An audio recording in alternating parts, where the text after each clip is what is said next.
Thank you very much, Deputy Speaker. Can I ask a series of questions to the Minister for Trade and Investment about a very important part of the budget, and that's namely the Export Market Development Grants program. As members on this side of the House know, this is an important program that supports entrepreneurs and growing businesses across Australia. I'm particularly interested in the funding within the appropriations for this particular grants program, how that compares with funding during the last couple of budgets, and on any changes or enhancements that the government has made to this important program. As members are well aware, businesses seek grants from this program on the basis of growing their export businesses. So I'd ask the Minister how the funding compares and any changes that have occurred within this budget.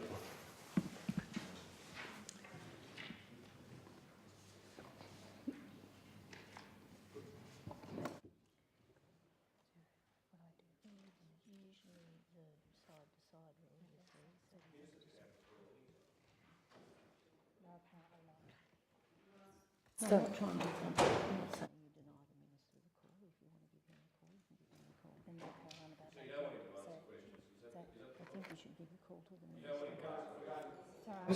I'm giving the call to the Minister. Well, based on the ruling that was made earlier. And I just got some advice from the clerk who advised that I should give the call to the Minister. So please sit down. I've given the call to the Minister. So. Okay, yes. So 1 minute you want me to take it, the next minute you don't. So this time I've taken the clerk's advice like I did last time when I gave the call to the member for Granular. So I'm giving the call to the Minister, and I'd like the member for Kingston Smith to sit down. We're not going to have this shenanigans for the rest of the afternoon. Thank you, Madam Deputy Speaker.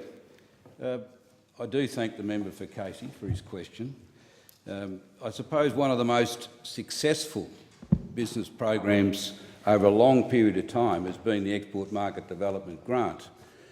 Yet we saw, Madam Deputy Speaker, in a desperate bid to prop up or establish that proxy surplus that they were looking to, that dud surplus that they spent years trying to present, but only to the effect of introducing the 4 biggest budget deficits in our history. One of the programs, one of many, many programs that the previous government attacked was this most effective export market development grant scheme. Right. No wonder, Madam Deputy Speaker, 512,000 people in the small business sector lost their job during the term of the previous administration. They have no sense of the innovative capacity, the job creation and the job role of the small business sector, Madam Deputy Speaker. And as a consequence, they even cut $25 million from this very important program. Well, the government now has sought to turn around the prospects of the small business sector, and in regards to the Export Market Development Grant, we have added an additional $50 million over 4 years for this grant to enable our small business and medium-sized business sector to identify and gain a lot of the important opportunities that are starting to emerge in the region around us. And not only have we increased the amount of money, we've increased the maximum number of EMDG grants from 7 to 8.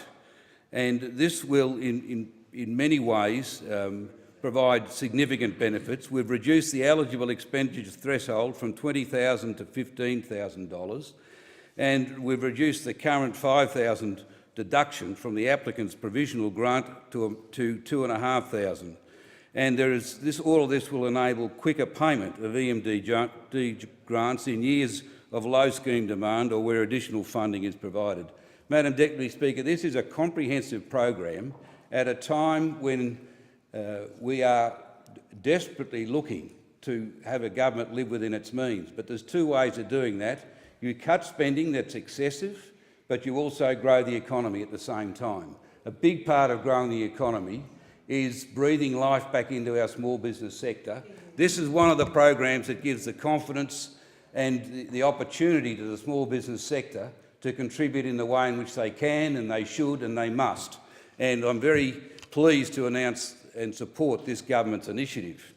Could I just touch on also, Madam Deputy Speaker, some of the scare campaign that we heard from the other side of the table, the absolute scare campaign about the tourism budget. I don't accept, Madam Deputy Speaker, any of the assertions.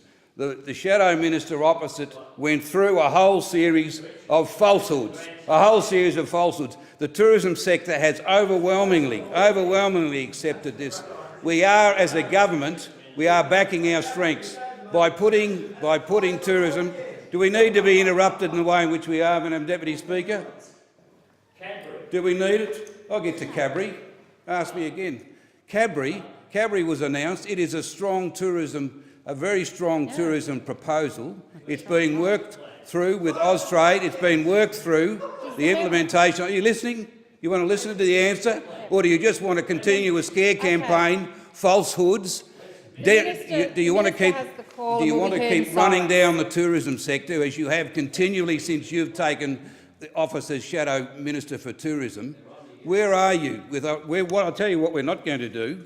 We're not going to let the carbon tax increase the industry's cost by another $115 million. If you were serious about supporting the tourism sector, you would support the removal, the scrapping of the carbon tax. $115 million it cost the tourism sector last year. Where are you? You're just full of scare campaigns, full of false assertions. We, in this budget, have massively supported the tourism sector, Madam Deputy Speaker, and we're very proud of what we've done in this budget. The question is the proposed expenditure be agreed to. I give the call to the member for Fremantle.